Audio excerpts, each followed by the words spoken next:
Kisah Syekh Abdul Karim, mursyid Thariqat dari Banten. Banten mendapat sentuhan Islam melalui dakwah Sunan Gunung Jati hingga berakhirnya mendirikan Kesultanan Banten. Regenerasi berlanjut hingga Sultan Maulana Hasanuddin dan keturunannya. Sepanjang sejarah Kesultanan Banten telah lama mencetak ulama kaliber internasional. Paling fenomenal adalah Syekh Nawawi Al-Bantani yang melahirkan puluhan karya ilmiah dalam keilmuan Islam, dan salah satu di antaranya adalah Syekh Abdul Karim. Syekh Abdul Karim adalah seorang mursyid Thariqat Qadiriyah wa Naqsabandiyah terakhir yang mampu menyatukan kepemimpinan keseluruhan cabang Thariqat itu. Berpusat di Banten, Syekh Abdul Karim adalah salah satu murid dari Syekh Ahmad Khatib Sambas, yaitu penyusun Thariqat Qadiriyah wa Naqsabandiyah. Bukan hanya Thariqat, Syekh Abdul Karim juga terkenal karena mengilhami para muridnya untuk melakukan pemberontakan petani melawan penjajah yang dikenal dengan nama Geger Cilegon pada tahun 1888. Tidak banyak diketahui, tetapi sebuah sumber memperkirakan tahun lahirnya pada tahun 1830 Masehi atau 1250 Hijriah di desa Lampuyang, Serang, Banten. Tak banyak diketahui tentang masa kecil dan pendidikannya kecuali hanya memang tinggal di Banten.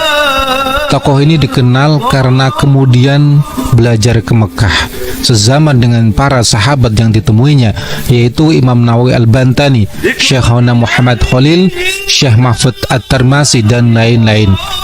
Di kota Mekah, Syekh Abdul Karim diantaranya belajar kepada Syekh Ahmad Khatib Sambas yang saat itu sudah menjadi pengajar di Masjidil Haram, sekaligus menjadi mursyid Thariqat Qadiriyah wa Naqsabandiyah.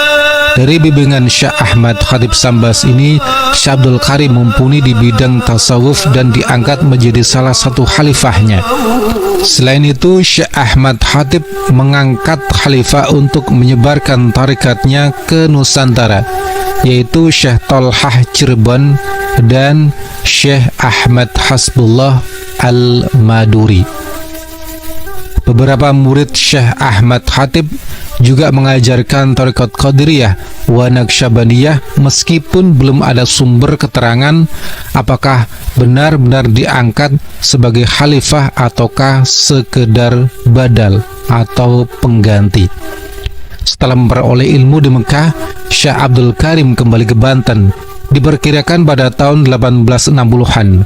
Kemudian mendirikan pesantren dan menyebarkan thariqat yang diperoleh dari gurunya.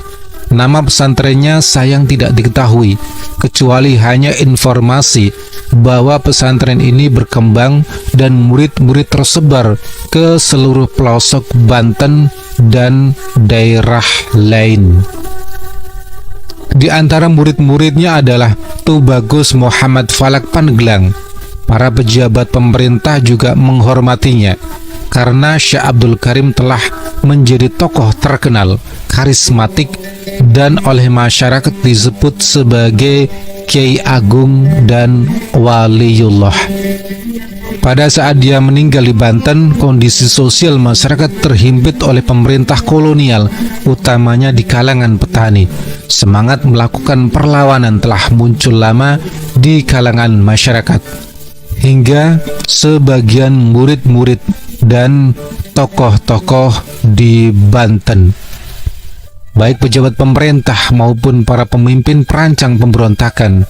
Beberapa yang dianggap berperan melakukan pemberontakan adalah Tubagus Ismail dan Haji Marjuki yang menjadi salah satu khalifahnya dalam tarikat. Hanya saja sebelum pemberontakan benar-benar pecah di Banten pada tahun 1888, Syekh Abdul Karim pergi ke Mekah. Diperkirakan terjadi pada tahun 1876, setahun setelah meninggalnya Syekh Ahmad Khatib Sambas. Haji Marjuki kemudian menyusul pergi ke Mekah sebelum pemberontakan terjadi. Di Mekah, Syekh Abdul Karim semakin dipandang sebagai khalifah yang ditaati oleh para khalifah yang telah diangkat oleh Syekh Ahmad Khatib Sambas.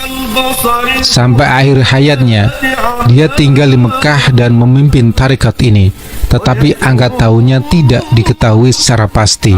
Semoga kisah ini bermanfaat. Wallahu a'lam bishawab.